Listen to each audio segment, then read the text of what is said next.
देखो एसजीपी में what women genome project, ठीक है। अब दिक्कत यह है कि वुमेन जीनोम प्रोजेक्ट क्यों है इसका नाम और इसके बारे में क्यों हम लोग को जानना है। वुमेन जीनोम प्रोजेक्ट में क्या जाना गया कि जो भी हमारा डीएनए है, जो भी हमारा डीएनए है, उस डीएनए में, इस डीएनए के बारे में जो उस पर मैसेज लिखा हुआ रहता है, तो उसका सीक्वेंस क्या है उस मैसेज का, उसके बारे में हम लोग जाने किसके अंदर, वुमेन जीनोम प्रोजेक्ट में। मतलब एक ऐसा प्रोजेक्ट रखा गया कि वुमेन के जीनोम के बारे में, मतलब जो भी इंसान है, अब आपस में क्या बात है, वुमेन के जीनोम के बारे में, मतलब इंसान के जो भी जीनोम से रिलेटेड चीजें हैं, जो भी डीएनए है, इसके अंदर क्या सीक्वेंस है, इसके अंदर का सीक्वेंस है ना जी, ये ट्रिपलेट के फॉर्म में सारा लिखा हुआ रहता है ना। तो ये जो भी ए टी सी जी फिर ए टी सी, ये जो भी सीक्वेंस के फॉर्म में लिखा हुआ है, तो एक इंसान के डीएनए में लाइन से सीक्वेंस नाइट्रोजनस बेस का क्या है और कहाँ कहाँ जीन उसको कोडिंग करता है, उसके बारे में सारा कुछ खोज किया गया एक प्रोजेक्ट के अंतर्गत। उस प्रोजेक्ट का नाम क्या था, वुमेन जीनोम प्रोजेक्ट। मोटा मोटी इंसान के डीएनए में जितने बेसेस है, तो इंसान का डीएनए 2.2 मीटर का होता है, तो उस 2.2 मीटर के डीएनए में कितना नाइट्रोजनस बेस है, कहाँ पे जीन कोडिंग करेगा और क्या सीक्वेंस में चल रहा है, ए है तो बगल में टी है, तो बगल में सी है, तो जी है, मतलब पूरा ए टू जेड, एक छोर से लेकर दूसरे छोर तक पूरा क्या सीक्वेंस है डीएनए का, ये सारा खोज किया गया।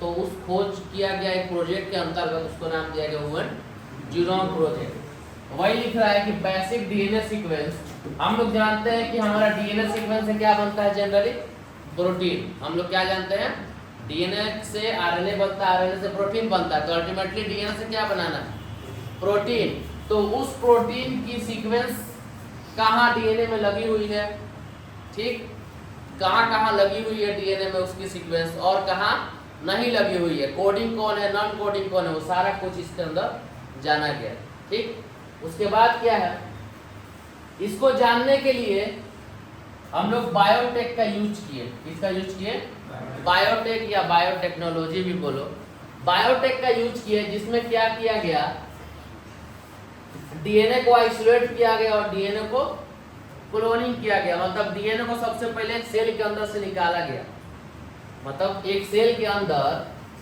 बहुत सारी चीजें होती है ना जी। सेल के अंदर क्या होता है, सेल ऑर्गेनल्स भी होती हैं, mitochondria, Golgi body, endoplasmic reticulum, lysosome, nucleus, nucleus के अंदर डीएनए। तो इस पूरे सेल में से डीएनए को क्या किया गया, आइसोलेट किया गया। कोरोना वायरस में आइसोलेशन वार्ड में रहता है, तो लोग ना आइसोलेट कर दीजिए इनको एक रूम में, जस्ट लाइक दैट। इस पूरे सेल के अंदर से एक डीएनए को आइसोलेट करके निकाला गया कि अकेले सिंगल, क्योंकि उसी के बारे में ना पढ़ाई करना है, तो बाकी सबको ले देंगे क्या फायदा। तो उसको आइसोलेट हाथ से पकड़ के थोड़े कर देंगे कि हम लोग अपना सेल के अंदर से डीएनए का, सेल के अंदर के न्यूक्लियस से डीएनए से पकड़ के दिखा रहे हैं, ऐसा थोड़े हो सकता है, नहीं होगा। उसको बायोटेक के हेल्प से, एक इंस्ट्रूमेंट के हेल्प से, केमिकल के हेल्प से उस डीएनए को क्या करते हैं, आइसोलेट करते हैं, फिर डीएनए का क्लोनिंग करते हैं, उसका कॉपी करते हैं। क्योंकि एक नुकसान होगा तो दूसरा, ऐसा थोड़े कि इंसान में जा जाकर डीएनए निकालते जाएंगे, नुकसान होगा फिर दूसरा नोच के निकाला, ऐसा थोड़े है। उसका कॉपी कर लेते हैं, क्लोनिंग कर लेते हैं, कॉपी कर लेते हैं, डीएनए को आइसोलेट कर लेते हैं, उसके बाद उसके ऊपर एक्सपेरिमेंट करते हैं। तो एक दिन में तो होता नहीं है, कितना नुकसान होगा, कितना सही होगा। तुम लोग कभी स्कूल में माइक्रोस्कोप का यूज किए हो? अच्छा ठीक है। तो माइक्रोस्कोप, उसमें क्या है कि 2-3 एक्सपेरिमेंट होता था, ओपन कर दो। उसमें क्या था, चलो ध्यान दो इधर, उसमें क्या था, 2-3 एक्सपेरिमेंट होता था कि लीफ को देखना है, ऐसा आई थिंक तुम लोग लिखा होगा सब उसके बारे में। पत्ते को देखना है माइक्रोस्कोप में, तो क्या देखा जाता है कि पत्ते को पहले इतना पत्ते को इतने बारीकी से साफ करना था कि उसका पतला, एकदम पतला सा लेयर, ट्रांसपेरेंट लेयर पत्ते का, वो देखना था माइक्रोस्कोप में। तो उसके लिए कितना पत्ता खराब होता था। तो वैसा ही ये है कि जब डीएनए के बारे में खोज किया गया, तो एक डीएनए आइसोलेट कर दिया गया सेल के अंदर से, सेल के अंदर से एक डीएनए निकाल लिया गया और उस डीएनए का क्या किया गया, कॉपी कर लिया गया, उस डीएनए का कॉपी कर दिया गया। तो बहुत सारा डीएनए मिल गया। अब एक खराब हो गया तो दूसरे पे एक्सपेरिमेंट करेंगे। ठीक, नेक्स्ट क्या है कि इस ह्यूमन जीनोम प्रोजेक्ट को हम लोग क्या बोलते हैं, मेगा प्रोजेक्ट बोलते हैं। क्या बोलते हैं, मेगा प्रोजेक्ट। मतलब होता है बहुत बड़ा प्रोजेक्ट। क्यों बोलते हैं इसको बहुत बड़ा प्रोजेक्ट है, क्योंकि सबसे पहला कि इसमें टाइम कितना लगा, 1990 से लेकर 2003, कम से कम 13 साल का टाइम लगा। कितना साल का, 13 साल का टाइम लगा। हम लोग अपने डीएनए के ऊपर के बेसिस को लाइन से क्या लिखा है सारा जान पाए। कितना टाइम लगा, 13 साल की लाइन से क्या है पूरा लाइन से पढ़ पाए डीएनए का पूरा सीक्वेंस। 13 साल लगा। और जो हमारा क्रोमोसोम नंबर क्या है, 1 है। क्या है, क्रोमोसोम नंबर 1 है। उसको पूरा कंप्लीटेड हुआ कब, 2006 में। तो ऐसा बोला जाता है कि हमारे अंदर जो भी क्रोमोसोम है, कितना है, 23 पेयर क्रोमोसोम है ना। तो उसमें जो फर्स्ट क्रोमोसोम है हमारे बॉडी का, ठीक, 23 पेयर में से जो फर्स्ट क्रोमोसोम है उस पे ही कम से कम 90% इंफॉर्मेशन लिखा हुआ रहता है। इस खोज के बाद जाना गया, बाकी में उतना इंफॉर्मेशन नहीं रहता है। ठीक, तो ये चीज़ है। पहला टाइम बहुत ज़्यादा लगा इसलिए मेगा प्रोजेक्ट है। दूसरा साइज ऑफ डाटा। अब इतना बड़ा डाटा था कि एक पेज में 1000 बेस को हम लोग लिख सकते थे। मान लो इसके बारे में खोज किया होगा तो पेज पे लिखा होगा ना जी, ये नाइट्रोजनस बेस का स्ट्रक्चर बनाया होगा, ये शुगर का बनाया होगा, फिर नाइट्रोजनस बेस का स्ट्रक्चर बनाया होगा जो केमिकल स्ट्रक्चर है, ऐसा गोल गोल नहीं। उसके बाद इधर फिर फॉस्फोरस का स्ट्रक्चर बनाया होगा, फिर उससे ऐड किया होगा, फिर तो ऐसा करेंगे तो एक पेज में कम से कम 1000 बेस का हम लोग पिक्चर बना सकते हैं। ठीक, कितना, 1000 बेस का। ऐसा नाइट्रोजनस बेस 1000 हम लोग दो करके एक पेज में हटा सकते हैं पढ़ के कि लाइन से क्या। तो ऐसा देखा गया तो 3300 बुक 1000 पेज लिया हुआ ऐसा तैयार हुआ पूरा ह्यूमन का डीएनए के बारे में लिखने का। मतलब हर एक बुक में 1000 पेज, ऐसा करके 3300 बुक में पूरा डीएनए के इंफॉर्मेशन को लिखा गया। तो सोचो कितना बड़ा डाटा होगा इसका। ठीक, इसलिए इसका डाटा बहुत बड़ा था। अब क्या है कि एक टर्म आता है बायो इन्फॉर्मेटिक्स। क्या आता है, बायो इन्फॉर्मेटिक्स टर्म आता है ह्यूमन जीनोम प्रोजेक्ट में। बायो इन्फॉर्मेटिक्स बोलता है कि जितना डीएनए जनरेट हुआ था, डीएनए के बारे में जितना खोज किया गया, डीएनए का जितना बेस पेयर पढ़ा गया, उसके डाटा को स्टोर करके रखने का और उसको एनालिसिस करने का कि क्या डाटा हम लोग को मिला है, उस फेज को या उस ब्रांच को बोलता है बायो इन्फॉर्मेटिक्स। तो लोग बोलता है ना भाई क्या कर रहे हो, तो हम बायोटेक्नोलॉजी कर रहे हैं या हम बायो इन्फॉर्मेटिक्स कर रहे हैं। इट मीन्स व्हाट कि वो डीएनए के सीक्वेंस के बारे में जो भी डाटा मिला उसका एनालिसिस कर रहा है, कि उसके बारे में पढ़ाई कर रहा है कि डीएनए में लाइन से क्या डाटा है, कहाँ जीन का कोडिंग है बीच में, कहाँ जीन का कोडिंग नहीं है तो उसके बगल में कौन सा बेस आ रहा है, ये सारे चीज़ के बारे में पढ़ाई करना है। ठीक, जैसे माइक्रो ऑर्गेनिज्म में पढ़ते हैं तो क्या बोलते हैं उसको, study of micro organism, micro biology. ठीक, तो जो माइक्रो ऑर्गेनिज्म के बारे में पढ़ता है उसको माइक्रो बायोलॉजी बोलते हैं।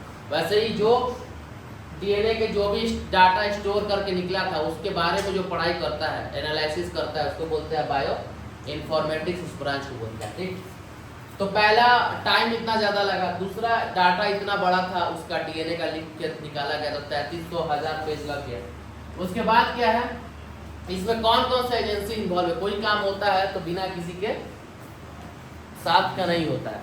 तो बहुत सारे भाई इतना साल लगा तो कोई एक इंसान से तो हुआ नहीं होगा, तो बहुत सारे एजेंसी इसमें इन्वॉल्व थे। क्या है, सबसे पहला US department of energy, national institute of health, Wellcome Trust of UK, France, Germany, Japan and China. इतने सारे जो हमारे एजेंसी थे उस समय के, कब का बात हो रहा है, ये 1900 कुछ और 2000 के बात हो रहा है। ठीक, तो उस वक्त के जो भी एजेंसीज थे जो इसके बारे में पढ़ाई करते थे, वो सारे इतने सारे एजेंसीज में क्या है, ह्यूमन जीनोम प्रोजेक्ट में वर्क करते थे।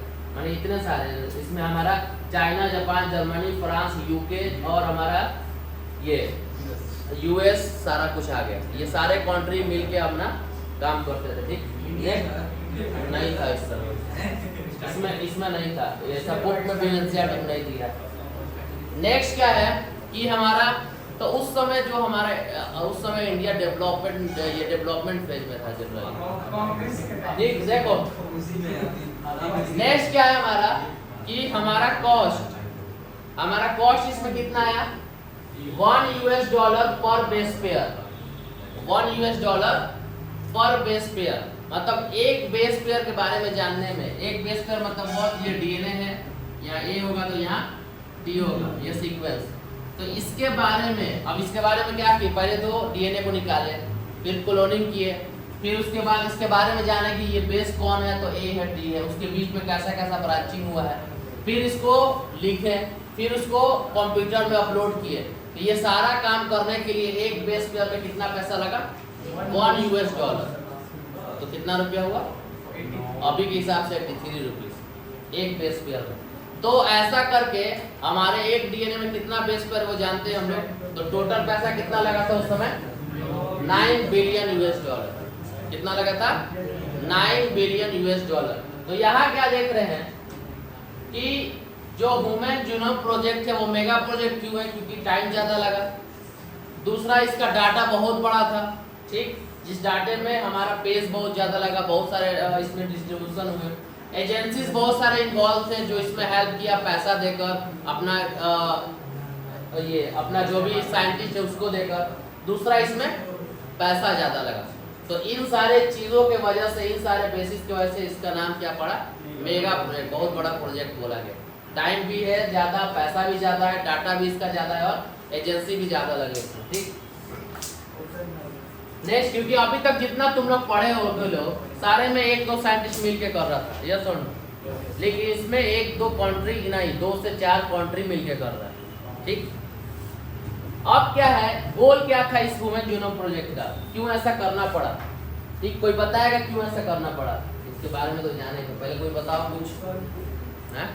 ह्यूमन जीनोम प्रोजेक्ट के बारे में क्यों इतना पैसा लगा के इसके बारे में खोज किया गया कि तुम्हारे डीएनए के बारे में हमारी चीज जाने, ऐसा क्यों किया गया, बताइए लोग। इतना आसान चीज है, अपना थोड़ा दिमाग में लगाने की कोशिश करो।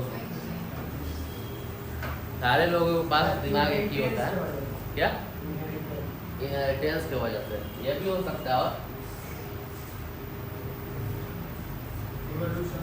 इवोल्यूशन वाला ले लो, चलो देखो। पहला है कि 20,000 से 25,000 जीन होता है एक इंसान में, इंसान के एक डीएनए में। कितना, 20,000 से 25,000 जीन हम क्या बोले थे, डीएनए के स्पेशल जगह कुछ ऐसा सीक्वेंस होता है जिसमें इंफॉर्मेशन लिखा हुआ रहता है हमारे बॉडी को, जिसको कोडिंग बोलता है, ठीक। वहां पे क्या होता है, उस जगह को क्या बोलता है, उसको जीन बोलता है। तो हमारे एक डीएनए में 2.2 मीटर का जो डीएनए है हमारा, उसमें कम से कम 20,000 से 25,000 जीन मिलता है जो कि इंफॉर्मेशन कैरी किए हुए है, ठीक।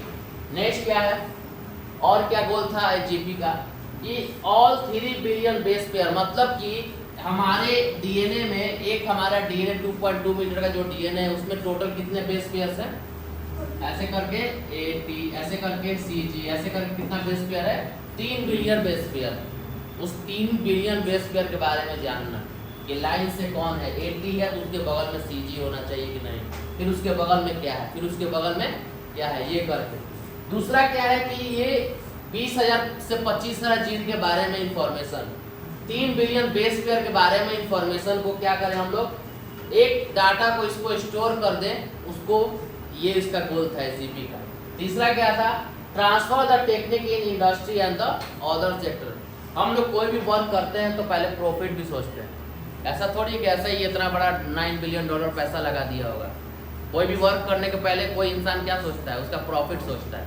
आजकल कोई भी मशीन बन रहा है, मान लो एक्सरे मशीन बन गया, तो एक्सरे मशीन वाला सोचा होगा ना, भाई मेरा मशीन बन जाएगा तो इसको हम बेच देंगे कोई इंडस्ट्री में, कोई फैक्ट्री में, फिर वहाँ से फिर अदर जगह जाएगा, तो प्रॉफिट सोचा। तो सेम चीज ह्यूमन गोल क्या था जीपी का, कि जो भी इससे डाटा निकलेगा ये अब हम दूसरे सेक्टर में इसको दे देंगे, कि दूसरे सेक्टर में देंगे तो फिर उस हिसाब से वो दवा बनाएगा, उस हिसाब से वो अपना वर्क करेगा। तो वही बोल रहा है, transfer the technique in industries और अदर सेक्टर, ठीक। और चौथा क्या, to addresses the ethical, legal, social and issue, जिसको बोलता है ELSI। मतलब कि कोई भी काम हम लोग करेंगे, इतना बड़ा कोई भी बड़ा काम तुम लोग करोगे, मान लो कहीं कोई मॉल बनाना है तो वहाँ के लोगों को खाली करना पड़ेगा, होता है ना ऐसा, बहुत बवाल होता है, सुनते होगे लोग। तो वहाँ पे एथिकल, लीगल, मतलब कि पहले तो लीगलिटी लेना पड़ेगा गवर्नमेंट से कि जमीन सही है कि नहीं, उस हिसाब से आप वहाँ पर बनाइए। ये कहीं क्या होता है, पानी वाला एरिया है तो वहाँ पे 5 से ज़्यादा बिल्डिंग नहीं बना सकते हैं, कई जगह रेस्ट्रिक्शन होता है, ठीक, कि हाँ आप 3 फ्लोर से ज़्यादा नहीं बना सकते हैं, 5 फ्लोर से ज़्यादा नहीं बना सकते हैं। कुछ एरिया ऐसे होते हैं जहाँ पे गवर्नमेंट से पास कराना पड़ता है नक्शा घर का, कि हम 5 फ्लोर बनाना चाहते हैं, तो गवर्नमेंट पास करता है तब अलाउ होता है। लेकिन लोग अब हम लोग के एरिया में क्या है कि ऐसा कुछ है नहीं, ना एरोप्लेन आना है ना कुछ आना है, लोग बना रहे हैं इस एरिया में, लेकिन ऐसा होता है उस एरिया में रेस्ट्रिक्शंस होता है कि इस एरिया में 5 तल्ला से ज़्यादा बिल्डिंग नहीं बनेगा। हाँ, तो अब देखो, तो लीगल हो गया। दूसरा क्या है, एथिकल। एथिकल का मतलब लोगों के धार्मिक चीजें, मान लो कोई ऐसे जगह आप कोई चीज बना रहे हो जहाँ पे लोगों का कोई धार्मिक चीज है, मान लो कोई ओवरब्रिज बना रहे हो लेकिन उसके नीचे कोई मंदिर या कोई मस्जिद आ रहा है, तो कोई बनाने देगा नहीं, बना देगा जल्दी। तो इस सब चीज का, ये सब चीज का प्रॉब्लम आता है, एथिकल प्रॉब्लम आता है, लीगल प्रॉब्लम आता है कि भाई उस एरिया में आप वो काम कर सकते हैं कि नहीं। सोशल प्रॉब्लम आता है, वहाँ के लोगों को प्रॉब्लम है कि नहीं, मान लो अगल बगल में गरीब ज्यादा है, उनको हटाना पड़ेगा आपको पहले, अब उनको हटाओगे तो उनको घर दो या उनको भगाओ, ये सब करना पड़ेगा। तो ये सारे जो इश्यूज हैं उसको बोलता है ELSI। तो इतना बड़ा वुमेन प्रोजेक्ट हो रहा था और उसमें ये सब चीजें आनी थी, तो उसको भी ठीक करना था, ठीक, कि भाई इतने सारे चीजें, इतने सारे प्रॉब्लम्स आएंगे, क्योंकि भाई पहले मिथ भी तो बहुत ज्यादा था, मिथ बहुत ज्यादा था, ये ऐसा नहीं करना है वैसा करना है, पहले बहुत सारा मिथ था। तो उस सारे मिथ को दूर करने के लिए ये सारे प्रॉब्लम्स आना ही आना है। तो ये क्या था, ये गोल था किसका, HGP का। मतलब कि भाई कोई काम करने से पहले हम लोग पहले उसका गोल सोचते हैं, लेकिन आप लोग नहीं सोचते हैं, ऐसे ही भीड़ चला है, साइंस ले लिए हैं, बायो ले लिए हैं, कुछ लोग ऐसा है पता नहीं हम काहे लिए हैं, ठीक। तो आप लोग जैसा लोग नहीं था, ठीक। यहाँ पर क्या है, यहाँ पे गोल पहले सोचा जाता है कोई भी काम करने से पहले, ठीक। अब थोप दिया गया तो बात अलग है, लेकिन ऐसा करना नहीं चाहिए। बच्चा को जो सब्जेक्ट सही लगता है वैसे, हम लोग में एक लड़का आता था, उसको क्या था, उसको बायो बहुत अच्छा लगता था, मतलब बायो बहुत अच्छे से पढ़ता था, लेकिन उसको मैथ उतना अच्छा नहीं लगता था। हाँ, लेकिन घर वाले क्या किए, प्रेशर दे के उसको मैथ ले लिया। अब बताओ, उसको मैथ में मन ही नहीं लगता, मैथ बनता ही नहीं। अब बताओ वो मैथ जबरदस्ती ले लिया, या क्यों ले लिया गया कि मैथ लेगा तो आगे चल के फ्यूचर सिक्योर है। तो भाई फ्यूचर सिक्योर वहाँ भी है, यहाँ भी है। आर्ट्स कोई बच्चा ले रहा है तो वहाँ भी फ्यूचर सिक्योर है, कॉमर्स ले रहा है तो वो भी सिक्योर है। दिक्कत क्या है कि उसको वो सब्जेक्ट आना चाहिए, वैसा भी नहीं है। पेरेंट्स को भी, पेरेंट्स और बच्चे दोनों को समझना चाहिए जो भी। तो हाँ, तो भाई इतना बड़ा चीज किया गया, तो इससे पहले इसका गोल सोचा गया। कोई बोलेगा भाई ह्यूमन जीनोम प्रोजेक्ट का क्या गोल था, क्यों करना है भाई आपको, तो क्यों करना है, तो DNA में जितने बेसेस हैं तो 3 बिलियन बेस है, उसके बारे में पढ़ना है। DNA में जितने जीन हैं 20 से 25,000 जीन, उसके बारे में पढ़ना है। ये सारे डाटा को एक जगह हम लोग स्टोर कर दे कि आगे चल के हम लोग कोई भी कुछ हो, ऐसा कुछ आए, कोई आपदा आए, कोई बीमारी आए, तो हम लोग समझ सके कि कहाँ गड़बड़ी हुआ है, उसके DNA वाले सीक्वेंस में गड़बड़ी हुआ है, कैसा हो रहा है, या और कोई रीजन है। कितने बीमारी होती है ना कि DNA के सीक्वेंस में गड़बड़ी हो जाता है, म्यूटेशन पढ़े थे लोग ना तुम लोग। उसके बाद क्या है कि ये सारे इंफॉर्मेशन जो भी हम लोग कैरी किए उससे हम लोग को प्रॉफिट भी हो जाए, ठीक। और क्या, इससे रिलेटेड जो भी हमारे सोसाइटी में इथिकल लीगल जो भी प्रॉब्लम्स आ रहे हैं वो भी दूर हो जाए। तो ये सारा क्या था, गोल था। ये सारा क्या था, गोल था। तो गोल समझ में आ गया, क्यों किया गया वो समझ में आ गया, क्यों मेगा प्रोजेक्ट वो समझ में आ गया। अब क्या है कि इसका एडवांटेज क्या है। मान लो हम 10th पास आउट किए, तो हमारा पहले हम सोचे, गोल रखे कि हमको करना क्या है। तो भाई चलो हमको मेडिकल लाइन में जाना है, हमको डॉक्टर बनना है, तो उसके लिए क्या करना है, तो उसके लिए बायोलॉजी लेना है। ये सब हो गया हमारा गोल कि हम डॉक्टर बनेंगे, फिर ऐसे ऐसे ये वर्क करेंगे, हमको डॉक्टरी अच्छा लगता है, या जो भी वर्क है, इंजीनियरिंग अच्छा लगता है, जो भी कुछ, ये हो गया गोल। अब उसका एडवांटेज क्या है, हम डॉक्टर बन जाएंगे या कोई भी चीज़ बन जाएंगे तो एक सोसाइटी में इज्जत रहेगी, दूसरे हम लोग को पैसे रहेगी तो तीसरी चीज हम लोग उससे अपने जो भी चीज है वो चीज कर सकते हैं, घर बनवा सकते हैं, जहाँ मन वहाँ घूम सकते हैं, इज्जत मिलेगी वो अलग, माँ बाप को सही से रख सकते हैं। तो ये सब उसके क्या है एडवांटेज भी ले लो इसको, ठीक। तो देखो इसके एडवांटेज क्या थे, effects of DNA variation studied among individual and evolutionary to form treatment. अब यहाँ देखो, यहाँ देखा गया कि इंसानों में डीएनए में क्या सीक्वेंस में क्या है, effects of DNA variation study among the individual, मतलब कि बहुत सारे इंडिविजुअल के डीएनए को ऐसा ही पढ़ा गया कि भाई दोनों में क्या मतलब डिफरेंस है, मतलब क्या डिफरेंस आ रहा है कि दो इंसान एक दूसरे से थोड़ा अलग हो रहा है। तो क्या देखा गया कि 99.9% डीएनए सेम हो रहा था, ओनली 0.1% डीएनए के सीक्वेंस में थोड़ा फेर बदलाव था, चेंजिंग था, जिसके वजह से हर एक इंडिविजुअल से चेंज हो रहा है। और ये स्टडी से हम लोग क्या कर पा रहे हैं, बहुत सारे ट्रीटमेंट करने में हेल्प हो रहा है। अब डीएनए सीक्वेंस की वजह से हम लोग को पता चलता है कि उसको सिकल सेल एनीमिया है। Sickle cell anaemia means what, कि उसके डीएनए सीक्वेंस में गड़बड़ी हुआ है, तो उसको लाख दवा दे दे उतना फायदा नहीं करेगा, क्योंकि उसके डीएनए सीक्वेंस में ही वो प्रॉब्लम आ चुकी है, ठीक।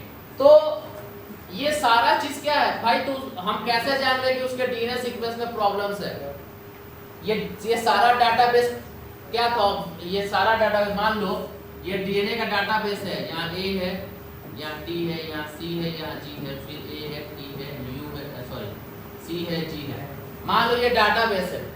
अब मान लो किसी इंडिविजुअल को बहुत प्रॉब्लम्स हो रही है, सारी जांच हो गई है, कोई दिक्कत नहीं दिख रही है, लेकिन फिर भी उसको प्रॉब्लम्स है, तो उसके डीएनए को देखा गया कि भाई डीएनए में कोई प्रॉब्लम नहीं है, तो उसके लिए उसके डीएनए को देखा गया। तो क्या देखा गया कि यहाँ ए है, यहाँ टी है, चलो इसके हिसाब से चला। ये पहले का स्टोर इंफॉर्मेशन है, ये क्या है पहले का एचजीटी किया गया, तो ये क्या है इंफॉर्मेशन स्टोर करके रखा है। अब उससे बस मैच कर रहे हैं कि सामने वाले का डीएनए वही है कि कहीं गड़बड़ी है। मान लो ए है, टी है, यहाँ सी है, जी है, ये भी मैच कर गया, यहाँ ए है, ये भी मैच कर गया, यहाँ टी है, ये भी मैच कर गया, अब यहाँ सी है, यहाँ यू हो गया। क्या देखा गया कि ये गड़बड़ हो गया, जिस वजह से उसको वो दिक्कत आ गया। तो क्या बताया गया कि भाई उसके डीएनए के सीक्वेंस में प्रॉब्लम है, उसके डीएनए के सीक्वेंस में म्यूटेशन हो गया है, जिस वजह से उसको ये प्रॉब्लम्स हो रहा है। तो ये खोज किया गया तब ना ये बताया जा रहा है, नहीं तो कहाँ से हम लोग बताते हैं। तो ये इसका एडवांटेज था कि हम लोग ट्रीटमेंट में इसका हेल्प लेने लगे, ठीक। दूसरा क्या है, provide clues for study in human biology. Biology में जितने स्टडी हम लोग है उसको और अच्छे से समझ सके। अभी हम लोग पढ़ रहे हैं ना भाई कि डीएनए से इंफॉर्मेशन लेके एमआरएनए बन रहा है, तो वो स्पेशल सीक्वेंस जीन उसके ऊपर कोडिंग हो रहा है, और इंसानों में मोनोसिस्टोनिक होता है, एक ही जीन कोडिंग करता है, वो जाके ट्रांसलेशन होकर प्रोटीन बनाता है। तो ये सारा चीज हम लोग पढ़ रहे हैं तब ना जान रहे हैं। इस वजह से हम लोग अंदर ये होता है, हमारे पेरेंट्स से ऐसा ऐसा हमारे अंदर आता है, तो हमारे अंदर ये चीज होता है। तो इस पढ़ने में हमारा आसानी हो गया, ठीक। तो वही है provide clues for study in human biology. Human biology को और अच्छे से हम लोग पढ़ सके कि छोटे लेवल पे भी कहाँ क्रिएट हो रहा है प्रॉब्लम, जिस वजह से, या छोटे लेवल पे भी कहाँ चेंजिंग आ रही है, जिस वजह से हमारे अंदर चेंजिंग आ रही है, ठीक। नेक्स्ट क्या है, more information for bacteria, yeast, nematodes, fruits, fly, plants and rice. तो इंसानों के तो डीएनए को खोज किया ही गया, साथ में इन सब के बारे में भी थोड़ा बहुत पढ़ाई किया गया। Bacteria, yeast, nematodes, plant, rice and fruits, fly, इन सब के भी डीएनए को चेक किया गया, इसमें भी क्या परिवर्तन आ रहा है, ठीक, क्योंकि ये भी ऑर्गेनिज्म है, लिविंग है। तो ऐसे करके ये इसका क्या हो गया एडवांटेज हो गया। तो हम लोग जान गए क्या, पहला क्या जाने हम लोग, पहला एससीजी क्या था, ह्यूमन जीनोम प्रोजेक्ट, ठीक। क्यों इसको पढ़ना था, क्योंकि हम लोग इंसानों के सारे डीएनए सीक्वेंस के बारे में जान सके, ठीक, ये चीज था। इसके लिए क्या था, इसमें दो टर्म है, इसके लिए दो चीज का हेल्प लिया गया, बायोटेक का, जिसके अंदर बायोटेक के अंदर डीएनए को आइसोलेट किया गया, उसको क्लोनिंग किया गया, उसको अलग अलग फ्रेगमेंट में बांटा गया। उसके बाद फिर बायो इन्फॉर्मेटिक्स का यूज किया गया, जिसके हेल्प से इसके डाटा को एक जगह रखा गया। इसको मेगा प्रोजेक्ट क्यों बोला, क्योंकि इसमें टाइम भी ज्यादा लगा, इसका साइज ऑफ डाटा बहुत बड़ा था, फिर उसको एक जगह लिख के रखना। उसके बाद इसमें बहुत सारे एजेंसीज इन्वॉल्व थे, बहुत सारे कंट्री इन्वॉल्व थे। उसके बाद इसका कॉस्ट भी बहुत ज्यादा था, ये तो उस समय का कॉस्ट है $9 बिलियन, ठीक। तो उस समय तो बहुत ज्यादा हो गया, उस समय का 100 रुपया भी बहुत था, तो उस हिसाब से तो इसलिए इसका नाम मेगा प्रोजेक्ट रखा गया। एसजीपी का गोल क्या था कि हमारे डीएनए के ऊपर जितने जीन हैं, जितने इंफॉर्मेशन लिखे हुए पार्ट है उसके बारे में जाने कि क्या जाने कि हमारा एक डीएनए में कम से कम 20,000 से 25,000 जीन लिखा हुआ है, उससे ज्यादा नहीं।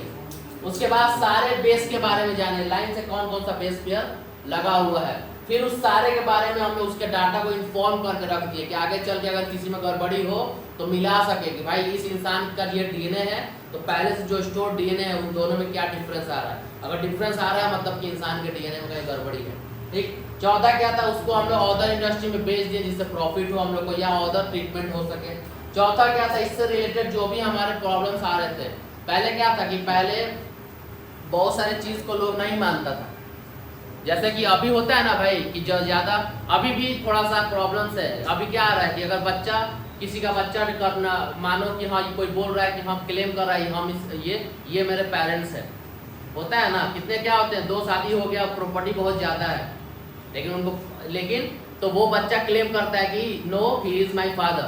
तो उस कंडीशन में इस एचजीपी का ही हेल्प लेके उसके फादर से उसके जो भी बच्चे हैं उससे डीएनए का मैच कराया जाता है। तो मैच कर गया इट मींस व्हाट कि हाँ वो उसका फादर है, मैच नहीं किया तो वो उसका फादर नहीं है। तो अब इस चीज को आजकल के जमाना में अगर जाओगे किसी घर में बोलोगे तो लोग पीटने को दौड़ जाएगा कि मेरा बेटा ऐसे कैसे चेक हो जाएगा। तो अभी भी ये चीज आ रही है। तो आज से 25 साल 30 साल पहले तो बहुत होगा।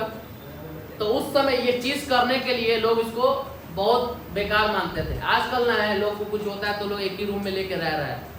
पहले लोग दूसरा रूम इत्यादि छाट देता था कि जैसे कोरोना वायरस हो गया है उसको। ठीक। तो पहले मीथ बहुत ज्यादा था, अब उतना नहीं है। ठीक। पहले क्या होता था, पहले क्या था, जो भी मेंस्ट्रुअल साइकिल जिसको आ रहा है गर्ल्स को, उसको क्या था, उसको रूम में लोग जल्दी नहीं बैठने देता था कि इस बिस्तर पर नहीं बैठना है, इस रूम में नहीं बैठना है, वरना ये हो जाएगा वो हो जाएगा। आजकल भी है लेकिन थोड़ा कम हो गया, थोड़ा क्या बहुत कम हो गया, 10% बचा हुआ। तो पहले तो बहुत ज्यादा था। ठीक। तो वही चीज है, वो खाना को छू दे तो लोग खाना नहीं खाता था, खाना नापाक हो गया। तो ऐसा बात तो इतना तो ये प्रॉब्लम उस समय किया गया भाई। तो उस समय भी प्रॉब्लम आई होगी तो उसको भी सॉल्व करना था। एडवांटेज क्या था इसका कि ट्रीटमेंट पे हेल्प लेने लगे, इसका ह्यूमन बायोलॉजी अच्छे से समझने लगे इसको, और बाकी सारे बैक्टीरिया वायरस के बारे में, ईस्ट के बारे में भी हम लोग समझने लगे कि उनसे क्या फर्क है हमारे डीएनए में या उनके डीएनए में। ठीक। That's it. बचा क्या कि इसको अब कैसे करते हैं और किए तो इससे हम लोग को क्या क्या चीज मिला। That's it. 2 चीज है, कल खत्म हो गई।